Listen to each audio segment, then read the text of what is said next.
the church, we have a special, I suppose, responsibility to preach that, and to teach that. But it is a matter of conscience. The Catholics must go as they see best. So, despite the Church's teaching of religious freedom, how are Catholics then who have a deeply held conviction to vote? Or, for example, we had a situation with John Kerry, who was Catholic and went for the presidential election the last time, and Kennedy in his time. As Catholic, how are they to legislate on issues which the Church would say that are immoral, for example, abortion being the most famous one? Or should a country which is predominantly Catholic, like Italy or Ireland or Spain, where they're having Zapatero has pursued a very aggressive secular agenda there, should this church say, well, we have no rights, it's a matter of the state, or should the church argue that our values, family values, should be reflected in the law of the land?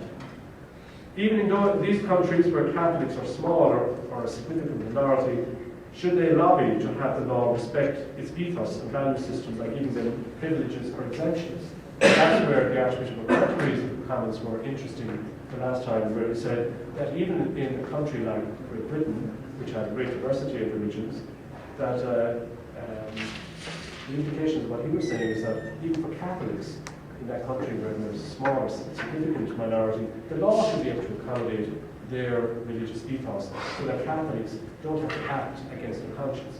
As a result of the state in Britain not wishing to give exemptions, the Catholic Church has had to close down its adoption agencies because it doesn't want to give children to gay couples for adoption. Anyhow, these are just kind of the different issues that emerge.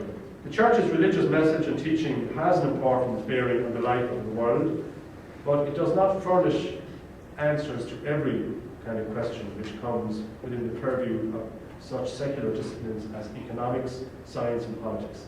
Indeed, more than one concrete solution may be reconcilable with the gospel. However, the independence of the secular does not mean independence from the moral order.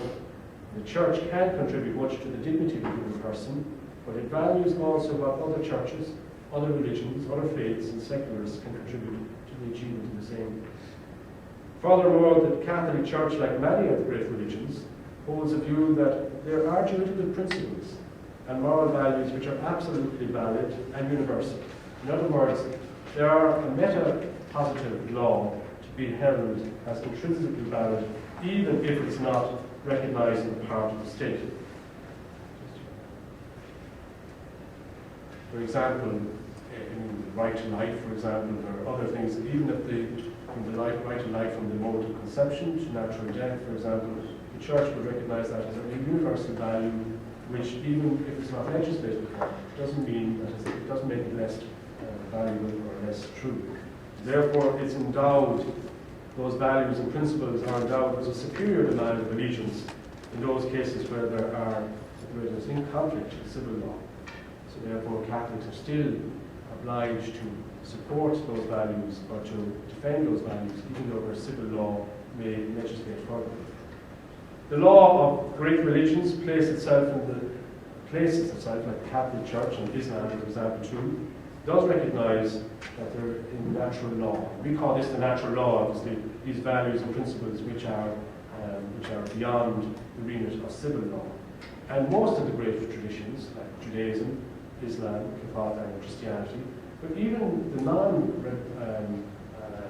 the other religious traditions like Buddhism and Hinduism also recognize, although they have a different kind of way of understanding it, as distinct from Islam, Judaism, and Christianity, they do recognize true natural law in a different way, as a law revealed by God, even though while Christianity, Islam, and Judaism recognize that divine natural law as coming from God, Buddhism and, for example, Hinduism recognize that natural law coming from the order, which natural, the nature, and from there God reveals it through there. But nevertheless, it's a priori to positive law. Obviously, after the wars of religion and with the Enlightenment, natural law has been based on human reason and its capacity to find fundamental principles for people to live together in harmony and build a just society. The various great faiths or religions don't share this approach to natural law, and they don't find their ultimate foundation in reason. They refer to the sacred and to God who transcends the human dimensions. Sacred laws cannot be explained in terms of reason alone, but in an external authority superior to the human person. And they must be adopted and obeyed simply because they're given by God, even though they can be discovered by reason. But it's not reason alone which is the basis by which they receive their authority.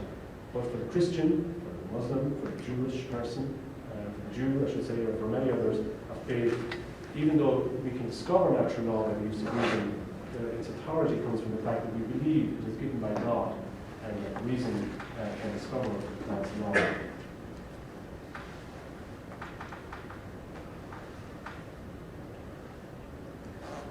I'll skip some of this because I'm conscious I've gone over my half hour.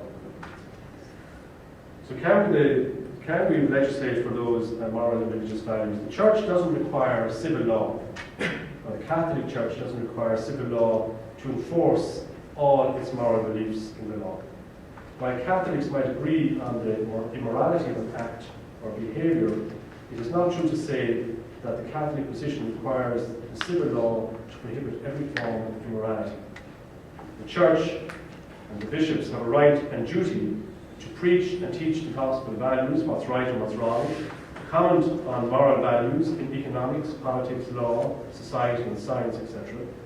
And Catholics have an obligation to give serious weight to the declarations and the teachings of the Church as they understand the Church leaders to be endowed with a special authority when they speak on such matters. Other faiths and secular groups rightly may view these positively just as another interest group, that is the Catholic Church, as another interest group or lobby group making a valuable contribution to social debate. But there is a just autonomy then which must allow the voter, the Catholic voter, or the Catholic politician in making up their own mind as to what at that time is best enshrined in civil law for the common good and the defence of human rights. The best result may be only that the law respects the religious and secular diversity of the political community and at least allow no one to act against their deeply held convictions or values, accommodating religious and secular diversity without discriminating against any one religious group. This does not preclude the religious authorities, however, or in my case, from the bishops or the Pope, from stating that there is a very specific cases which touch in the heart of core religious values that members of our faith tradition have no choice but to vote against or to try and enshrine in the Constitution. However, that doesn't mean that the Church can make the state enshrine those. It respects the democratic process, and even sometimes all a Catholic politician or voter can do is maybe, at best, is even just maybe reduce the kind of impact of the law which legislates for what we might consider an immoral act or something that's wrong. For example, recent instructions from the Vatican instructing Catholic politicians how to vote in regard to legislation concerning life issues as abortion, embryonic experimentation, euthanasia, IVF, gay marriages, and so on, state specifically that Catholic politicians are to do all in their power to not legislate for those things. But even here, the Church, however, because of the legacy of the Enlightenment, because of the secular world in which we live, can't just argue on theological principles. And can't just go out and say, because God said so. And just because we can't go out, I can't go out into the world that we live in and say we must, we want to have our values or our principles enshrined in legislation of the Constitution because God of the Bible says so. Because as a result of the Enlightenment, we all